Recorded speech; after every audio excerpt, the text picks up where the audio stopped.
Okay. Obvious disappointment. What was your post-game message in the locker room? Well, it was twofold. It was number one, we had all week long we had stressed the fact that we are prepared to take on any difficult situation, that we had worked hard enough to overcome any bad play, if a call didn't go our way, if we had an injury or whatnot, that we were capable of doing so. But the flip side of that, also understanding that the margin of error against a team like this gets smaller and smaller. But we still had opportunities to close out the game. We didn't do so. Proud of the effort. Proud of the effort. And these guys left it all on the field like we expected them to. And proud of that part, but also understanding that we have to get on a plane here in about 6 days and keep playing conference play. And so there's no one over in Berkeley going to feel sorry for us. So we've got to get in here, watch the film, learn lessons, improve, clean up some things, and at the same time understand that, look, we had an opportunity against the number 7 team in the country and had some really, really good moments. We just got to be more consistent. Mario, you had first down inside their side of the field. You could have. Is there any consideration of kneeling the football instead of running it on 2nd and 2? We're trying to get one more first down with 2nd and 2. It's a play that we feel good about. 2 tights over that side, 2 hands on the ball. It's first down. The game's over. If you could kneel it, you're going to have to punt the ball. If you don't get a first down, they're going to use another timeout. You're going to get it back. I don't know what the charts had at the time, but you have to punt the ball and you have to execute a punt as well, which we feel confident in our guys. Be aggressive. That's why we threw the ball on first down, and that's why we went after certain situations like we did. Right up here, front row. Brian? Mario, the momentum really switched with that bad snap. Did you get a chance to talk to Jake and what happened on that? And yeah, second part of that, you were able to get it back with that 4th down stop. If you could just discuss kind of the back and forth craziness of that whole quarter. Yeah, the snap itself, it's hard. I haven't seen the film yet, but it looked like it was high. Jake's pretty consistent with his snaps, but that one, it looked like it was high and went off of Justin's hands. And so obviously that thing, it switched the momentum. It got things going that way. And then, a stop, and then eventually we have an opportunity to go up by 10, and we do, but they get back in it as well. So a lot of back and forth in this game, and I think a lot of things showed up. A lot of things showed up in a positive way that this team is probably not ready to do about a year ago. We're able to compete and be at moments in the game in control of a game that we have an opportunity to put away. But at the same time, again, some mistakes showed up there at the end that, we got to clean up. We got to clean them up fast. Back left, Steve. Mario, you talking about that stop on 3rd down? Did you feel kind of through about 55 minutes your defense had kind of given you what you wanted, and then obviously the big play to Arcega gets them going and then come right back down to field goal? But you feel like for those first 55 that you got what you wanted out of that side? I'm proud of our defense. I know they made some plays in the passing game. That's the obvious part of it, but I'm going to shoot straight and always be honest. Our guys played really hard, did a great job against the run. Those are big matchup issues. Those are big guys with a lot of length, a lot of range, and they got us. They got us with some big plays. So, we got to continue finding ways to help alleviate that. For some of our corners, we played a lot of man coverage, which is part of stopping the run, and they got us on a few plays. But like I told them in there, I don't want to sit and start telling the guy, hey, because you didn't do this or you didn't do that. We didn't have the success we wanted. It's it's football. When things don't end up like you want them to, you better galvanize it and bring it together and stay away from the cliches and the nonsense, and make sure that your team understands that you're proud of the effort. And the execution in some instances has to improve, but you're going to stay 100% real. Second row, Jason. Coach, 51 seconds left. You had 2nd and 3. You could have forced them to take another timeout and then ran down the clock, and they had no timeouts left. Couldn't you have run the clock out right there?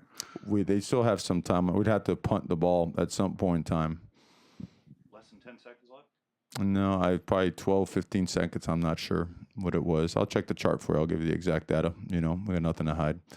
So, but we felt we were pretty good about the run game. We need one more to get first down and close out the game. We've been pretty good with that. So. Back right, Bree.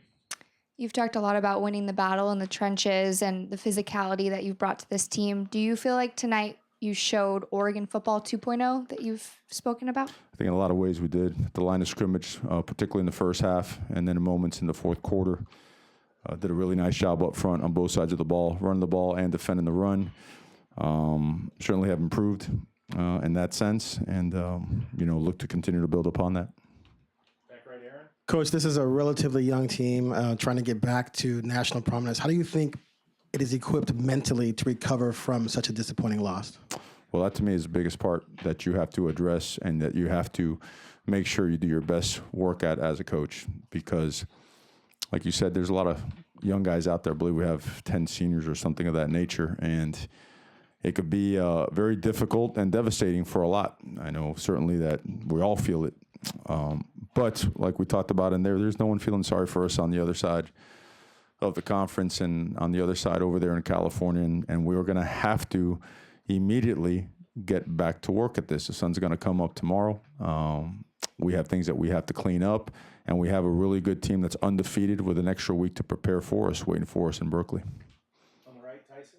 Center row. CJ is a young player, and I'm sure he's beaten himself up over this. But how do you kind of address to him, those 2 fumbles? Is that something like basically how's he handling that right now? Well, you can imagine, that's a really tough deal for him. I love CJ and our players like my very own son. Okay, so I want to make sure that's absolutely clear. And I told him that in the locker room. Yes, he's going to beat himself up. And competitors will do that, especially in moments like this, especially as hard as he was running. Okay, he made a mistake. He made a mistake. The ball got away from his body when, it didn't have to. And but no one's going to point a finger at him. The whole locker room's going to love him up. And we're going to have to build up his confidence again. It's because he's a really good football player, and we stick by our players. Two parts here, Mario. From a coaching standpoint, on Jalen's run where he hits the pylon there, how do you teach that? Because on one hand, if he dives for it and it goes out, that's a touchback. Mm-hmm. Obviously, it's hard to say you must stay in bounds. I mean, the body's going that direction. So from a coaching standpoint, how do you try to correct that if you can? And not to belabor the point on the 2nd and 3 and the time there at the end, but could you not have taken a safety, set up a safety punt with less than 10 seconds to go and at least force them to have to go the whole field for a touchdown in less than 10 seconds? You could do a lot of things looking back on it. First thing with Jalen, we watched the A&M clip a couple weeks ago when they reached out the ball and it popped out the back and ended up being a touchback for them. So, I know it's something that he'll tell you. We've repped it. We've done it, talked about it or whatnot. And then on the next play, we put in our best goal line play, our most physical and powerful goal line play, and the ball came off the hip of the running back, and then after that, issue. So, and then in terms of CJ was 2nd and 3, man, we felt good about getting downhill the run, and so we did, and we need to keep working on protecting the ball. Are there other ways to look at it? Yeah, you could look at it some other ways, but you're going to have to punt or you're going to have to get a first down. We decided to go with the first down, and so I did. Austin, you still have the question?